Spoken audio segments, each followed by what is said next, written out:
Pop that up. Hello, my name is Harry Williams. So, if we're having a look at that, AFL's gone too far. What's our arguments? Yes. What's our arguments? No. Let's make some points. Help me out here, Ken.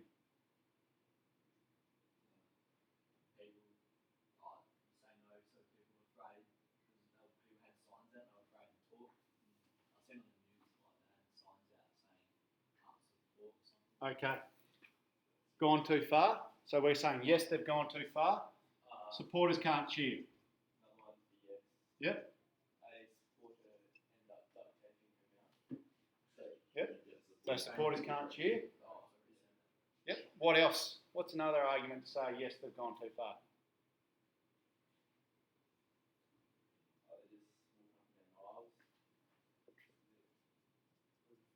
Security. Walking the aisles. What else? What's security doing?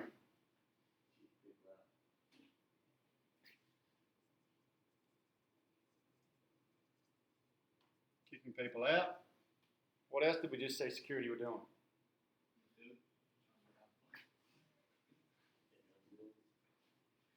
Breaking up on field. So, Riley. So our arguments are starting to develop here. We're saying they're going too far. Supporters can't cheer. We can provide examples. They're duct taping their mouths. They're getting kicked out for saying, "Hey umpire, you suck." All right, do you think someone should get kicked out for being racially abusive? Okay. So we're drawing the line there. We're aware that that's not acceptable, but saying to the umpire, "You suck," all right, we allowed to do that at the footy? Okay.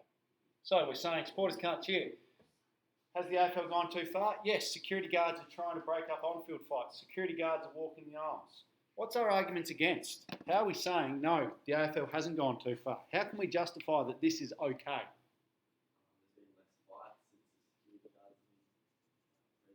So, this is a great point. Less fights. How do we know? Okay. So, show the numbers of fights. I'm sure, and this is where your research comes into it, the good grades are going to put research in. Show how many fights have happened in the last couple of years. How many arrests have happened. How many assault charges have been laid.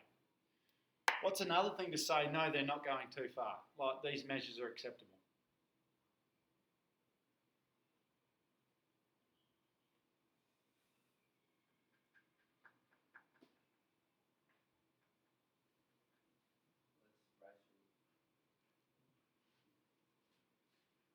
Could be that. We could say there are less verbal taunts. What are other measures they're already putting in place?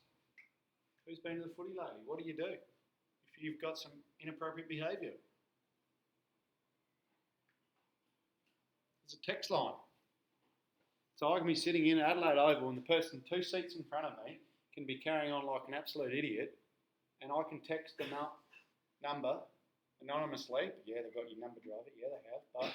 And say, seat number, this is what they're saying and doing. So we can say no. What else? Hey, no, they haven't gone too far. Who are we trying to make it safe for? Okay, sure. We can start doing some research and find out how many kids actually go to the footy. Find out the average number of kids that go to the football each week. And then we can say, we're trying to make it safer for them. What are we trying to do? We're trying to reduce inappropriate behaviour. We're trying to say to people out in society, abusing someone, assaulting someone is not acceptable. So you can start to see, we've almost got arguments for and against. Anyone got any other points they want to add to that?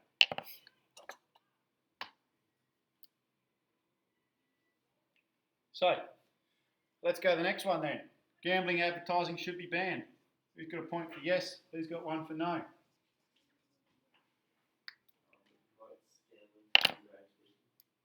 Alright, gambling should be banned, yes. Promotes gambling. Is gambling a problem? Yes, you're nodding. Find the evidence. Riley? Find the evidence.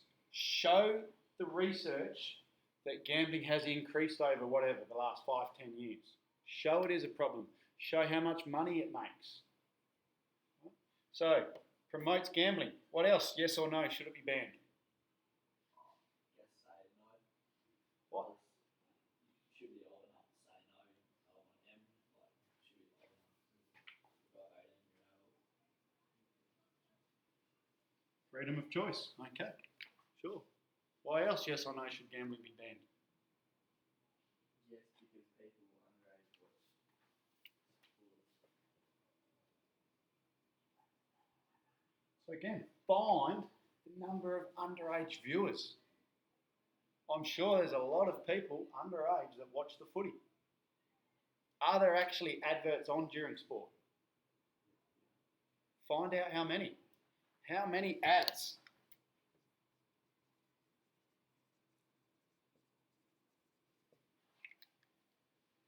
Average game of footy, there might be 30 commercials. How many of them do you think are gambling commercials? Find out how many.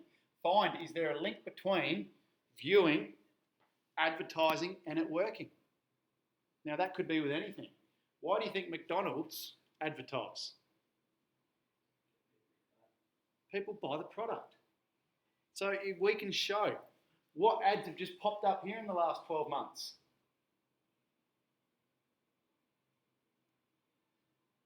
Hungry Jack's, why? $2 prize.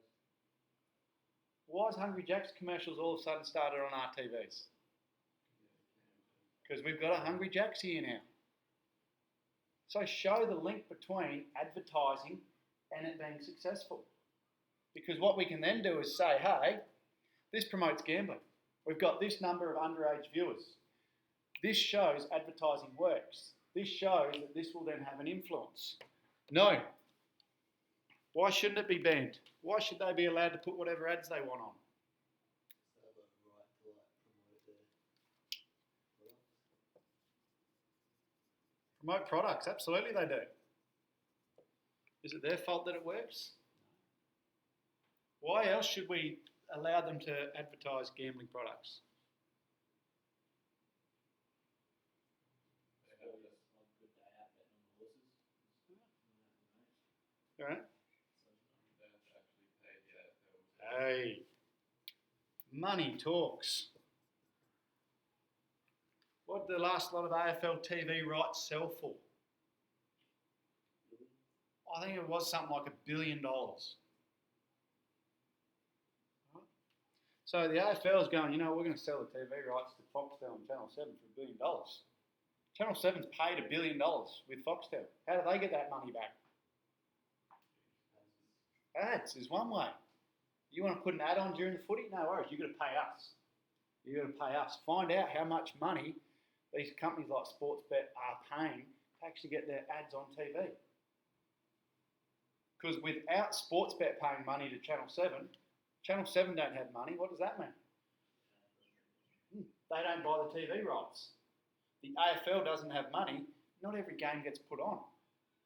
What used to be on TV? A Friday night game, a Saturday arvo game, and a Saturday night game. You used to get 3 games of footy a week. Foxtel came along and said, hey, pay us, we'll get money. Now every game's on. All right? So you can see you've got your argument starting to shape up. Expansion of the AFLW, no one wanted to talk about. Does more need to be done to prevent junior sports numbers dwindling? Yes. No. Who's got something?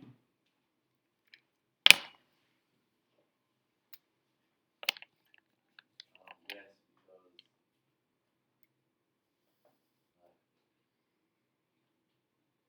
junior sports like the future of sports, so there's no juniors in the future.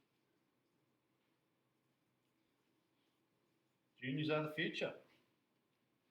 So the more money we put into juniors, the better off it's going to be. You could say no because it might just be like what family you're born into. Like if you grow up in sporting.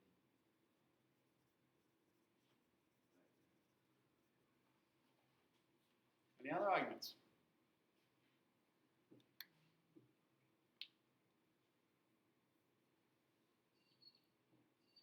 Question says, does more need to be done? So what's the first thing we've probably got to do? Show what's already been done. Show what's already been done. Hey, that's just rude. This will have my views down. So what's being done? So in terms of does more need to be done? Yes, because not much is being done. Juniors of the future. What else do we need to show? What else do we need to research? Numbers. We need to show that numbers are down. I don't think that would be hard. You could look locally, you could look state level, you could look nationally. What sports do you look at? So? Could look at local sports, but what sports? Why?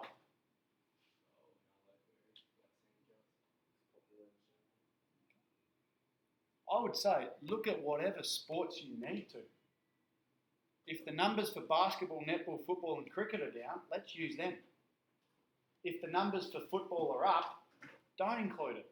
Because what we're trying to do over here is show that we need to do more. So find out how much money is being spent by the government. Don't know why I put $1. Right. How much money is being spent? What's being done? How many clubs have closed? How many teams have amalgamated? How many numbers are down? So what we're trying to do here is show, yes, more needs to be done. Show the link of juniors to the future. Kids that are likely to participate in sport at a junior level are likely to participate in a senior level. Find that research because it would have been done. So see what's being done and go, yes, we need to do more because this is not enough. The numbers are dropping, the clubs are closing. Or, no, we don't need to do more. This is what's already being done. Throw it out there. Do you think any junior sport clubs would have increased in size or increased in numbers? Tennis? Soccer has been increasing since we qualified for the World Cup back in whatever it was, 2002. Is there anything else that might have increased its numbers?